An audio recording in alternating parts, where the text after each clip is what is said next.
ಭಾಳ police station ಆಗಿದೆ. ಇದು ಉಳ್ಕಿತ್ತು ಸರ್, ಇದು ನಮ್ಮ ತಾವು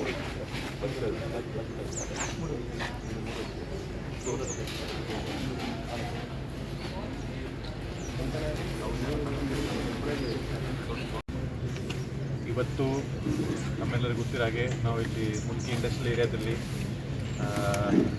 ಪ್ರತಿ ವರ್ಷ ರೀತಿ ಈ ವರ್ಷ ಕೂಡ ಕೋರ್ಟಿಂದ ನಾವು ಪರ್ಮಿಷನ್ ತಂದುಬಿಟ್ಟು ಕಳೆದ ವರ್ಷ ನಾವು ಭಾಳಷ್ಟು ಡ್ರಗ್ ಕೇಸಸ್ ಮಾಡಿದ್ದೀವಿ. ಆ ಸಂಬಂಧಪಟ್ಟ ಎಷ್ಟು ಡ್ರಗ್ಸ್ಗೆ ನಾವು ಸೀಸ್ ಮಾಡಿದ್ದೀವಿ ಅದು ಇವತ್ತು ನಾವು ಡಿಸ್ಟ್ರಾಯ್ ಮಾಡ್ತಾಯಿದ್ದೀವಿ.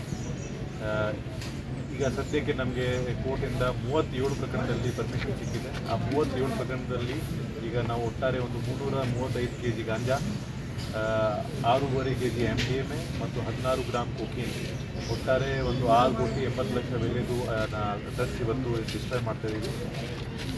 ಆದರೆ ಕಳೆದ ವರ್ಷ ನಾವು 1000ಕ್ಕಿಂತ ಹೆಚ್ಚು ಡ್ರಗ್ಸ್ ಕೇಸಸನ್ನು ಬುಕ್ ಮಾಡಿದ್ವಿ. ಅದರಲ್ಲಿ 88 ಪೆಡ್ಲಿಂಗ್ ಕೇಸಸ್ ಇತ್ತು, ಮಿಕ್ಕಿದ್ದು ಎಲ್ಲ ಕನ್ಸಂಪ್ಷನ್ ಕೇಸಸ್ ಇತ್ತು. ಸೊ ಆ 88ದಲ್ಲಿ ಕೂಡ ಸಾಕಷ್ಟು ಕೇಸಸ್ ಮತ್ತು 2023 ಕೆಲವು ಕೇಸಸ್ ಈಗಾಗಲೇ ಇದು ಕೋರ್ಟ್ದು ಪರ್ಮಿಷನ್ ಪ್ರಕ್ರಿಯೆಯಲ್ಲಿ ನಡೀತಾ ಉಂಟು. ಅದರಲ್ಲಿ 91 ಪ್ರಕರಣ ಈಗ ಇನ್ನೂ ಪರ್ಮಿಷನ್ ಬರೋದು ಬಾಕಿ ಇದೆ. ಸೊ ಇವತ್ತು ನಾವು ಏನು ಡಿಸ್ಟ್ರಾಯ್ ಮಾಡ್ತಾಯಿದ್ದೀವಿ ಅದು 2023 ಮತ್ತು 2024 37 ಪ್ರಕರಣಗಳು. ಸೊ ಅದರದ್ದು ಬೆಲೆ ಈಗ ಸುಮಾರು ಒಂದು 6,80,00,000 ಇದೆ. ಸೊ ಇದೇ ರೀತಿ ಮತ್ತೆ ನಮಗೆ ನೆಕ್ಸ್ಟ್ ಮೇಜರ್ ಪರ್ಮಿಷನ್ ಯಾವುದು ಸಿಗ್ತದೆ ಮತ್ತು ಇದು ನಾವು there can be two interpretation. ಈಗ ಕೇಸಸ್ ಜಾಸ್ತಿ ಆಗಿದೆ, ಒಂದು ಎನ್ಫೋರ್ಸ್ಮೆಂಟ್ ಹೆಚ್ಚು ಆಗ್ತಾ ಇದೆ.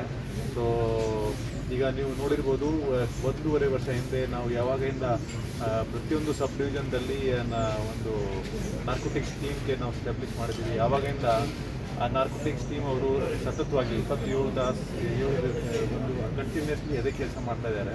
ಸೊ ಅದರಿಂದ ನಮ್ಮದು ಎನ್ಫೋರ್ಸ್ಮೆಂಟ್ ಮತ್ತು ಡ್ರಗ್ ಪೆಡ್ಲರ್ಸ್ ಮೇಲೆ, ಡ್ರಗ್ ಕನ್ಸ್ಯೂಮರ್ಸ್ ಮೇಲೆ ನಿಗಾವಣೆ ಹೆಚ್ಚು ಆಗಿದೆ, ಎನ್ಫೋರ್ಸ್ಮೆಂಟ್ ಹೆಚ್ಚು ಆಗಿದೆ. So that is one major reason for the jump in cases. ಯಾಕೆಂದರೆ ನಮ್ಮದು ಬಿಲೀಫ್ ಇದೆ that once we get the ಕನ್ಸ್ಯೂಮರ್ಸಿಂದ ಪೆಡ್ಲರ್ಸ್ಗೆ ಹಿಡಿದು ಸುಲಭ ಇದೆ. ಆ್ಯಂಡ್ ಭಾಳಷ್ಟು ಪ್ರಕರಣದಲ್ಲಿ ನಾವು ಕನ್ಸ್ಯೂಮರ್ಸ್ ಮುಖಾಂತರ second or third layer peddler ತನಕ ಹೋಗಿದ್ದೀವಿ. ಸೊ ಅದರಿಂದ ಕಳೆದ ವರ್ಷ 2023ಗಿಂತ ಹೆಚ್ಚು ಡಬಲ್ ಸೀಜರ್ಸ್ ಇತ್ತು ಮತ್ತು ಬೆಲೆ ವೈಸ್ ಕೂಡ ನಾವು ಅತಿ ಹೆಚ್ಚು ಸೀಜರ್ ಮಾಡಿದ್ದೀವಿ. All the major synthetic drug seizure it let us to MDMAದಲ್ಲಿ ಬೆಂಗಳೂರಲ್ಲಿ ಕೂಡ ನೈಜೀರಿಯನ್ಸ್ದು ಒಂದು ಜಾಲ ಇದೆ.